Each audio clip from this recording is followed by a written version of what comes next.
হজরত ইবনে আব্বাস রাদিয়াল্লাহু তাআলা আনহু হতে বর্ণিত, তিনি বলেন, রাসূলুল্লাহ সাল্লাল্লাহু আলাইহি ওয়াসাল্লাম ইরশাদ করেন যে আমি জান্নাতের দিকে তাকিয়ে দেখলাম, সেখানকার অধিকাংশ অধিবাসীই হচ্ছে গরিব।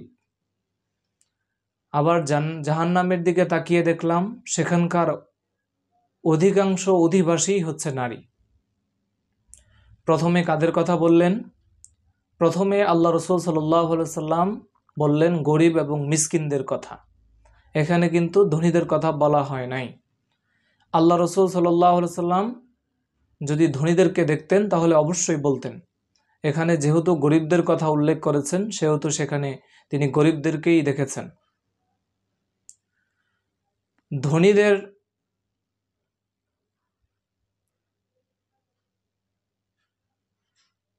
ধনীরা গরিবরা অধিকাংশ যাওয়ার কারণ কি?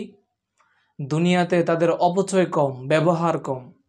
তারা আল্লাহর নেয়ামত ধনীদের থেকে কম ব্যবহার করে থাকে, ফলে তাদের হিসাবও সেই দিন কম হবে। আর ধনী ব্যক্তি দুনিয়াতে যত অজস্র ভোগ বিলাস করে যাবে, সেই দিন কিয়ামতের দিনটা, সেই দিন তার জন্য হিসাবের দিনটা হয়ে যাবে বড্ড কঠিন। সেই দিন এগুলোর হিসাব দিতে দিতেই তার সময় পার হয়ে যাবে। অথচ তারই পাশে, পার্শ্ববর্তী এলাকায়, তারই পার্শ্ববর্তী বাড়িতে অবস্থান করা গরিব লোকেরা কাটসাট হিসাব দিয়েই মুহূর্তেই জান্নাতে পৌঁছে যাবে, আর তার হিসাব শেষই হবে না। আর সে হিসাব দেওয়া পর্যন্ত, হিসাব না দেওয়া পর্যন্ত এক কাজ সেখান থেকে নড়ারও সুযোগ আল্লাহ তাআলা দিবেন না। সেহেতু কিয়ামতের দিনটা গরিবদের জন্য একটা মর্যাদাবান দিন। সেই দিন গরিবদের মর্যাদা এত বেশি থাকবে। আল্লাহ রসুল সাল্লাল্লাহু আলাইহি ওয়াসাল্লাম বলেন, গরিবরা ধনীদের 40 বছর পূর্বেই জান্নাতে চলে যাবে। আবার ইবনে মাজার এক বর্ণনায় রয়েছে, গরিবরা ধনীদের 500 বছর পূর্বে জান্নাতে চলে যাবে।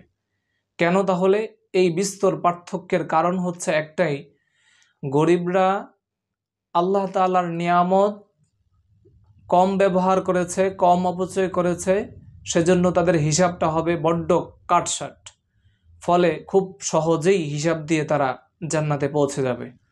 আর ধনীরা, তারা যেমনভাবে ভোগবিলাসের জিন্দেগি দুনিয়াতে অতিবাহিত করেছে, যদিও তারা ইবাদত করে থাকে, যদিও তারা হজ করে থাকে, যদিও তারা যাকাত দিয়ে থাকে, যদিও তারা দান সাদাকা সাহায্য সহযোগিতা করে থাকে, তবুও তারা অধিকাংশ জিনিসের অপচয় অপব্যবহার করার কারণে, অধিক জিনিসের ব্যবহারের কারণে এইগুলোর হিসাব দিতে দিতেই তার সময় অতিবাহিত হয়ে যাবে। ফলে সে যত বড় নেককার পরহেজগার আল্লাহওয়ালাই হোক না কেন, তার বহু পূর্বেই গরিবরা জান্নাতে প্রবেশ করে যাবে। সুবহানাল্লাহি ওয়া বিহামদিহি। এজন্যই আল্লাহ রসুল সাল্লাল্লাহু আলাইহি ওয়াসাল্লাম বলেছেন, আমি জান্নাতে গিয়ে তাকিয়ে দেখলাম, সেখানকার অধিকাংশ অধিবাসীই হচ্ছে গরিব।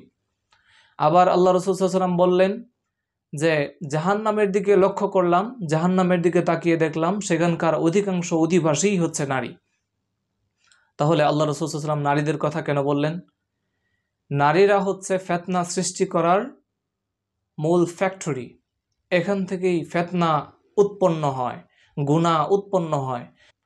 একজন পুরুষের স্ট্রং ফিউচারকে ধ্বংস করে দিতে পারে একজন বিধ্বংসী নারী।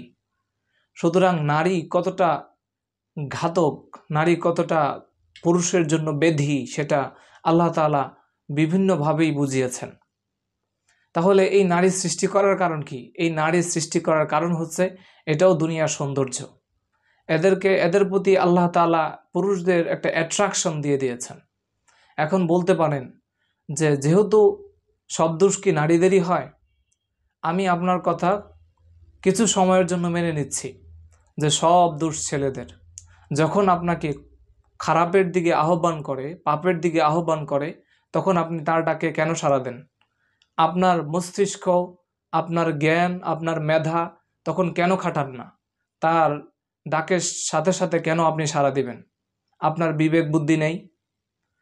একজন ছেলে আপনাকে যেহেতু ব্যবহার করতে চাচ্ছে, অপব্যবহার করতে চাচ্ছে, যদি ভালো কাজে ব্যবহার করতে চাইতো তাহলে অবৈধ প্রস্তাব না দিয়ে বিয়ের প্রস্তাব দিত, যেহেতু আপনাকে অবৈধ প্রস্তাব দিয়েছে, সেহেতু আপনাকে অপব্যবহার করার জন্যই আহ্বান করেছে। তো সেহেতু আপনি তো বুঝতে পারছেন আপনাকে অপব্যবহার করার জন্যই তো সে আহ্বান করেছে, তাহলে আপনি তার ডাকে কেন সাড়া দিলেন? অতঃপর বলবেন কি যে পুরুষের কোনো দোষ নাই? আচ্ছা, পুরুষ যে আহ্বান করে তার বেশি অ্যাট্রাকশন, নাকি যাকে আহ্বান করা হয় তার বেশি অ্যাট্রাকশন?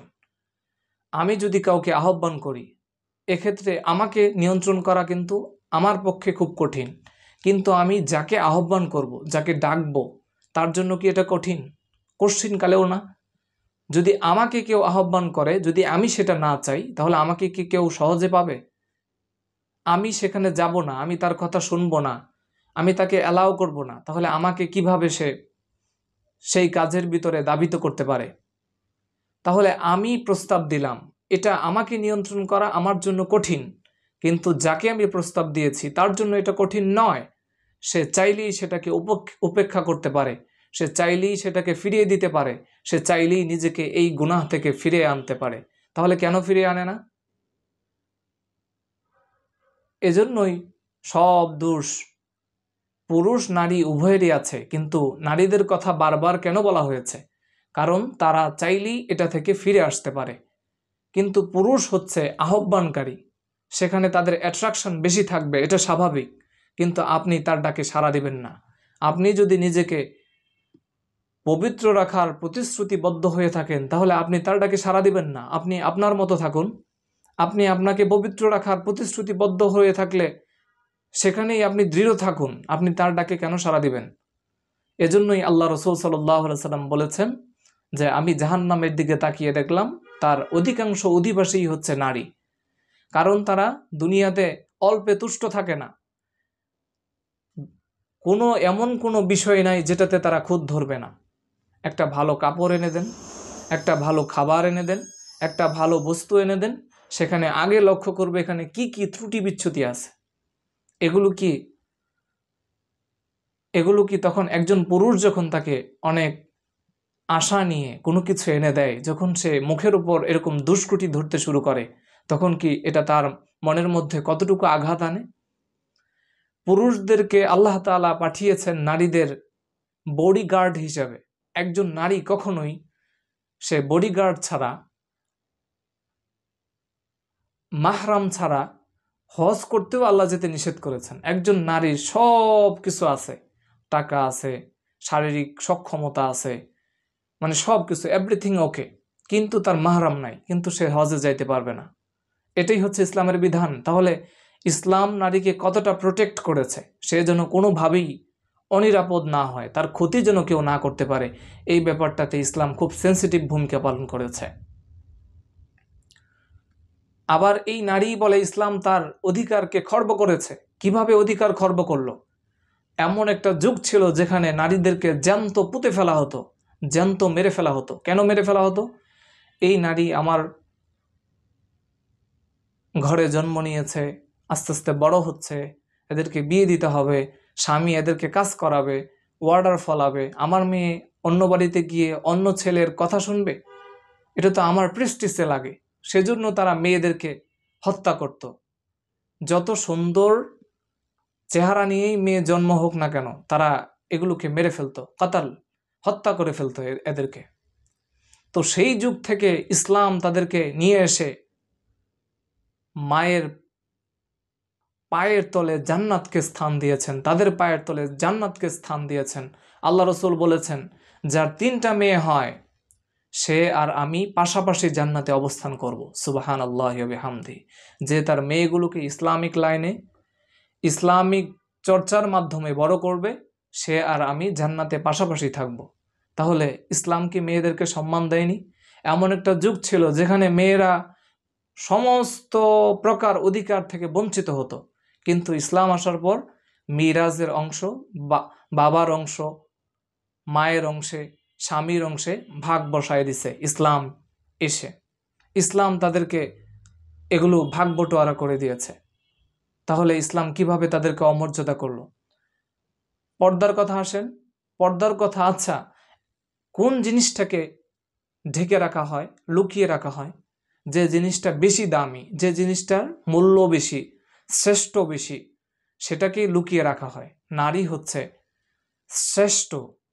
আল্লাহ রসুল সাল্লাল্লাহু আলাইহি ওয়াসাল্লাম নারীর মর্যাদা বোঝাতে গিয়ে বলেছেন, পৃথিবীর মধ্যে যত সম্পদ আছে, পৃথিবীর মধ্যে যত বস্তু আছে, সবকিছু হলো সম্পদ, তার মধ্যে উত্তম সম্পদ হচ্ছে একজন সলেহা, নেককার, পরহেজগার নারী। তাহলে আপনাকে কিভাবে অমর্যাদা করলো? ইসলাম তো আপনাকে সর্বোচ্চ স্তরে সম্মান দিয়েছে।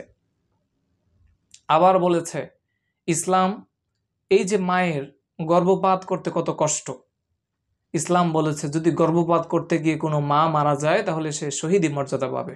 সুবহানাল্লাহি ওয়া বিহামদিহি। তাহলে ইসলাম কিভাবে আপনার মর্যাদা দিল না? পর্দার কথায় আসি, তো পর্দার কথায় আসতে গিয়ে আমি বলবো, আপনি মূল্যবান বস্তু, আপনি দামি বস্তু, আপনি শ্রেষ্ঠতম বস্তু, আপনাকে লুকিয়ে রাখতে হবে। আপনাকে শুধু লাইসেন্স করা মানুষ ছাড়া আপনাকে কেউ দেখতে পারবে না, অর্থাৎ আপনার স্বামী, বিবাহ ছাড়া আপনাকে কেউ পরিপূর্ণভাবে দেখবে না। এটাই ইসলামী নিয়ম। এতে আপনার মূল্য কমলো না বাড়লো?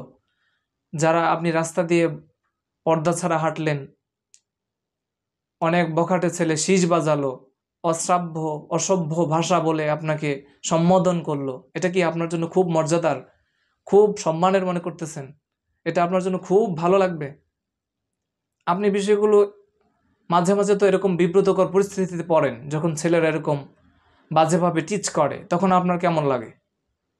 তাহলে যদি আপনি পর্দার সভ্যতাটাকে সমাজে জায়গা করে দিতেন, সবাই যদি এরকম পর্দা করত, তাহলে পুরুষের ভেতরে একটা অন্যরকম শ্রদ্ধা কাজ করত। তখন আপনার প্রতি সম্মান অটোমেটিক্যালি আল্লাহ তাআলা তৈরি করে দিতেন। এজন্যই আল্লাহ রসুল সাল্লাল্লাহু আলাইহি ওয়াসাল্লাম বলেছেন যে নারীরাই সেখানে অধিকাংশ জাহান্নামী হিসেবে বসবাস করবে।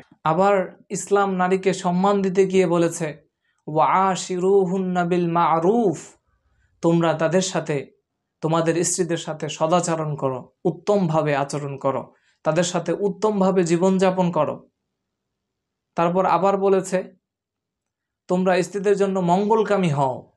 তারা হচ্ছে পাঁজরের বাঁকা হাড় থেকে তৈরি, একটু বাঁকামো করবে, একটু অভিমান করবে, একটু খুনসুটি করবে, সেভাবেই তাদেরকে মানিয়ে নিয়ে চলতে হবে। যদি সেভাবে মানিয়ে নিয়ে চলতে পারো তাহলে তার থেকে কল্যাণ পাবে, তার থেকে বেনিফিট পাবে। আর যদি সেই বাঁকা হাড়কে সোজা করতে চাও তাহলে এটা ভেঙে যাবে। তাহলে ইসলাম আপনাকে কিভাবে সম্মান দিল না? আপনি সম্মান তাহলে তো আপনি বুঝতেই পারেননি।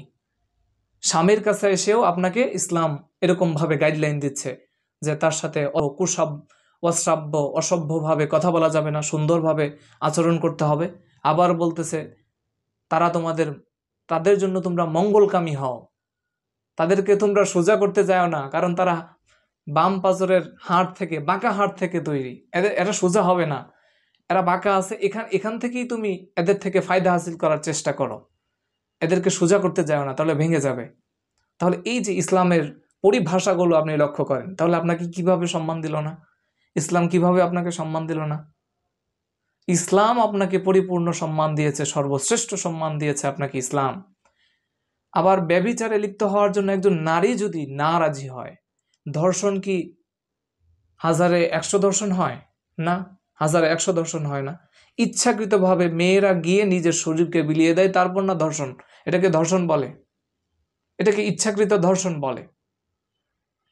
আজকালের যুগটা এত বিপর্যয় হয়েছে, এত বিধ্বংসী হয়েছে, কল্পনা করা যায় না। একটা ফ্রেশ মেয়ে খুঁজে পাওয়া বড্ড মুশকিল। যারা এই যুগে ভালো থাকে, যখন বিয়ে করার জন্য যায়, সম্পর্ক ছাড়া কোনো মেয়েই পাওয়া যায় না। আগে সম্পর্ক ছিল, ব্রেকআপ হয়েছে, এই সেই এরকম কিচ্ছা কাহিনী থাকবেই সাথে। তাহলে এই যে যুগের বিপর্যয়, এটা কেন ঘটছে? এই যে দিন দিন আরো এটা বিপর্যয়ের দিকে যাচ্ছে, এটা কেন যাচ্ছে? আমাদের কারণে যাচ্ছে। আমরা সতর্ক হচ্ছি না, আমরা আমাদের নিজেদেরকে শয়তানের কাছে লেলিয়ে দিয়েছি, শয়তানের ফাঁদে আমরা নিজেরা পা দিয়ে দিয়েছি। সেজন্য আজকে আমাদের এই করুণ দশা। নিজেরাও পাচ্ছি না চরিত্রবান হাজবেন্ড, আবার ছেলেরাও পাচ্ছে না চরিত্রবান নেককার সলেহা নারী। ফলে কি হচ্ছে, এরকম যখন একজন মা যখন টিকটকার হবে, একজন মা যখন তার পেট বের করে, তার শরীর বের করে, যখন অঙ্গভঙ্গি দিয়ে নেটে টাকা ইনকাম করবে, তখন এই মায়ের পেট থেকে কি ভালো সন্তান জন্মাবে?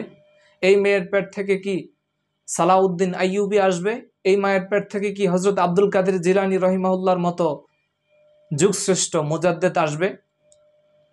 এই নারীর পেট থেকে কি আল্লামা সাইদি জন্মাবে? এই নারীর পেট থেকেই তো ধর্ষক বের হবে, যে উচ্চ শিক্ষিত ঠিকই হবে, যখন সে রোজগার করতে শিখবে তখন মা বাবাকে ঘাড় ধাক্কা দিয়ে বৃদ্ধাশ্রমে পাঠাবে, এমন সন্তানই তো তৈরি হবে। তো এটাই তো তার প্রাপ্য। একজন সলেহ, একজন নেককার সন্তান পেতে হলে কি কি করতে হয় আপনি কি জানেন? নামাজরত অবস্থায় থাকতে হয়, আল্লাহর কাছে চাইতে হয়, তাহাজ্জুদে আল্লাহর কাছে চাইতে হয়, কোরআন তেলাওয়াত করতে হয়। আর আপনি সন্তান আপনার পেটে, আর আপনি সর্বদাই নিয়োজিত আছেন ফেসবুকে, সর্বদা নিয়োজিত আছেন হিন্দি মুভিতে, সর্বদা নিয়োজিত আছেন অশ্লীল ভিডিওতে, তাহলে আপনার পেট থেকে কি আল্লাহর ওলি বের হবে? এটা কি আপনি কল্পনা করেন? এটা কি আল্লাহ কি আসমান থেকে নাজিল করবে?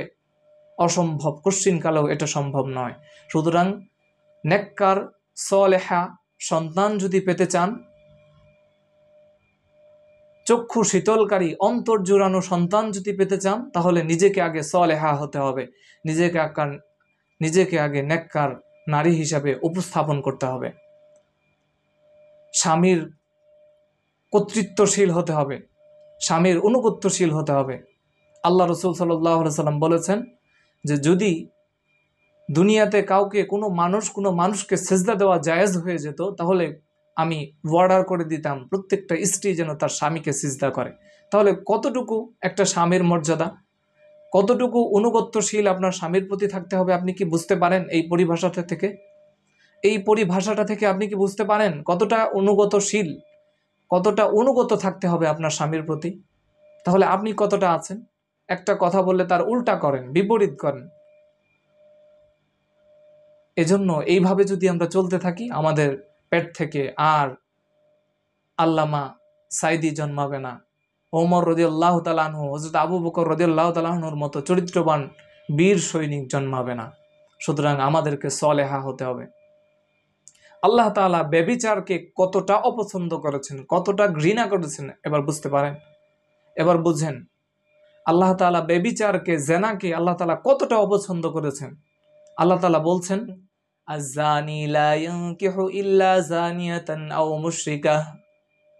একজন ব্যভিচারী পুরুষ একজন ব্যভিচারিণী নারীকেই বিয়ে করবে, অথবা একজন মুশরিকা নারীকে বিয়ে করবে। আবার বলছেন, ওয়াজ-যানিয়াতু লা ইয়ানকিহুহা ইল্লা যানিন আও মুশরিক। আবার একজন ব্যভিচারিণী নারী একজন ব্যভিচারী পুরুষকেই বিয়ে করবে, একজন মুশরিক পুরুষকেই বিয়ে করবে, এছাড়া অন্য কোনো পুরুষকে বিয়ে করতে পারবে না। তারপরের আয়াত কি বলে দেখেন, তারপরের অংশে বলতেছেন আল্লাহ তাআলা, ওয়া হুররিমা যালিকা আলাল মুমিনিন। এটা মুমিনদের জন্য নিষেধ করে দেওয়া হয়েছে যে তোমরা কোনো চরিত্রহীন নষ্ট নর্তকী নারীকে কোনো বিবাহ করতে পারবে না। আবার সলেহা নারীদেরকে বলতেছে তোমরা কোনো নষ্ট অপবিত্র চরিত্রহীন লম্পটকে বিয়ে করতে পারবে না, এটা তোমাদের জন্য নিষেধ করা হলো। তাহলে কতটা অপছন্দ করেছেন আল্লাহ তাআলা জেনার ব্যাপারে। একজন মুশরিকের সাথে বিবাহ দিতে বলতেছে আল্লাহ তাআলা। স্বয়ং আল্লাহ তাআলা, যে আল্লাহ তাআলা বান্দাকে কত অসংখ্য গুনাহ আল্লাহ তাআলা মাফ করে থাকেন, সেই আল্লাহ তাআলা বলতেছেন যে যে ব্যক্তি জেনা করে সে সেরকম জেনাকারিনীকে যেন বিবাহ করে, যে জেনাকারিনী সে যেন একজন জেনাকারকে বিবাহ করে, অথবা একজন মুশরিকাকে বিয়ে করে। আল্লাহ তাআলা কতটা রাগান্বিত হয়েছেন, আল্লাহ তাআলা কতটা ঘৃণা করেছেন, আল্লাহ তাআলা কতটা অপছন্দ করেছেন এই জেনাকে। আর সেটাই আমাদের আজকে প্রিয় পথ। কিছু কিছু গ্রুপে যান, কিছু কিছু গ্রুপ আছে এগুলোতে শুধু এগুলোর চর্চাই হয়, কিভাবে ধর্ষণ করা যাবে, কিভাবে, আচ্ছা এই সকল লজ্জার বিষয় না? আল হায়াউ শুবাতুম মিনাল ঈমান, লজ্জা হচ্ছে ঈমানের অঙ্গ। আচ্ছা একজন স্বামী স্ত্রীর মধ্যে যা কিছু হয় সেগুলো কি প্রচার করা যায়? সেগুলো কি বলা যায়? বান্ধবীর কাছে শেয়ার করা যায়? বন্ধুর কাছে শেয়ার করা যায়? স্ত্রীর অঙ্গ প্রত্যঙ্গ কি, এগুলো সম্পর্কে কি বলা যায়? স্বামীর অঙ্গ প্রত্যঙ্গ নিয়ে কি অন্য কাউকে বলা যায়? তাহলে কতটা নিচে নেমেছে আমরা। আল হায়া উ শুরবাতুম মিনাল ঈমান, আমাদের তো ঈমানই নাই, লজ্জাই তো নাই। লজ্জা যার নাই, ইসলাম তার জন্য কোনো বিধান নির্ধারণ করে না, ইসলাম তাকে বের করে দেয়। তো আমাদের তো লজ্জাই নাই। কিভাবে আমরা ঠিক হব? কিভাবে আমাদের চরিত্র ঠিক হবে? কিভাবে আমাদের নেককার সন্তান আসবে? আমরা তো অসভ্যের ভিতরে থেকে নিজেরাও অসভ্য হয়ে যাচ্ছি। এই যে ঢাকা শহরের হোটেলগুলো, এগুলো চলছেই এই রমরমা, এই নষ্ট আর নর্তকী নারীদের দ্বারা। নিজের অবৈধ পন্থায় নিজের যৌন চাহিদাকে মেটানোর জন্য তারা সেখানে গিয়ে থাকে। আজকে যদি এটা ইসলামিক রাষ্ট্র থাকতো, তাহলে অবশ্যই এগুলোর জন্য জবাবদিহিতা করতে হতো, শাস্তির সম্মুখীন হতে হতো।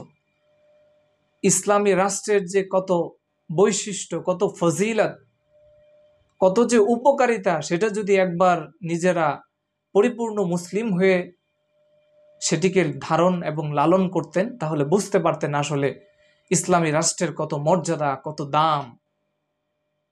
ইসলাম লালন পালন করা কতটা সহজ হয়ে যেত আমার আপনার জন্য, সেটা বুঝতে পারতেন তখন। যখন ওজনে কম দেওয়া হতো, সাথে সাথে যখন শাস্তি কার্যকর করা হতো, জেনা করার সাথে সাথে যখন শাস্তি কার্যকর হয়ে যেত, তখন ঠিক দেখতেন সমাজটা কত সুশৃঙ্খল, কত শৃঙ্খলাবদ্ধ হয়ে যেত, কত শান্তির নীড় হয়ে যেত। চতুর্দিকে হাঁটলেই শান্তি। আর এখন ঢাকা শহরের রাস্তায় হাঁটা যায়? পাশে তাকানো যায়? ছেলে মেয়েদেরকে কিছু শিখাবো, সেই শেখানো যায়? এগুলো দেখে, এই অসভ্য কুসংস্কার, অপসংস্কৃতি, এগুলো দেখে কি কিছু শেখানো যাবে বাচ্চাদেরকে? অশ্লীল কোনো কিছু ছাড়া তো এগুলো থেকে কোনো ফায়দা নেই, এগুলো থেকে কোনো ভালো কিছু শেখা যায় না। সেজন্যই আল্লাহ তাআলা এই ব্যভিচারকে এতটা অপছন্দ করেছেন। আল্লাহ তাআলা ব্যভিচার করার কাছে তো, ব্যভিচার করা তো বহুদূর, আল্লাহ তাআলা বলেছেন ওয়ালা তাকরাবুজ জিনা ইন্নাহু কানা ফাহিশা। ব্যভিচার করা তো বহুদূর, ব্যভিচারে লিপ্ত হওয়া তো বহুদূর, ব্যভিচারের ধারে কাছেও যায় না, কারণ এটা হলো ফাহিশা, ফাহশা কাজ। এটার ধারে কাছে যদি যাও, চ্যাটিং যদি করো বা বার্তা আদান প্রদান যদি করো, চোখে চোখে যদি তাকাও, তাহলে কি হবে? আস্তে আস্তে লেনা দেনা বাড়তে বাড়তে ব্যভিচারের পর্যায়ে চলে যাবে। সেজন্য আল্লাহ তাআলা বলেছেন, আল্লাহ রাসূল সাল্লাল্লাহু আলাইহি সাল্লাম বলেছেন যে যখন তুমি হারামের গণ্ডির ভিতরে থাকবা, হারামের গণ্ডি থেকে আরো ভেতরে থাকবা, তখন তুমি হারাম থেকে বাঁচতে পারবা।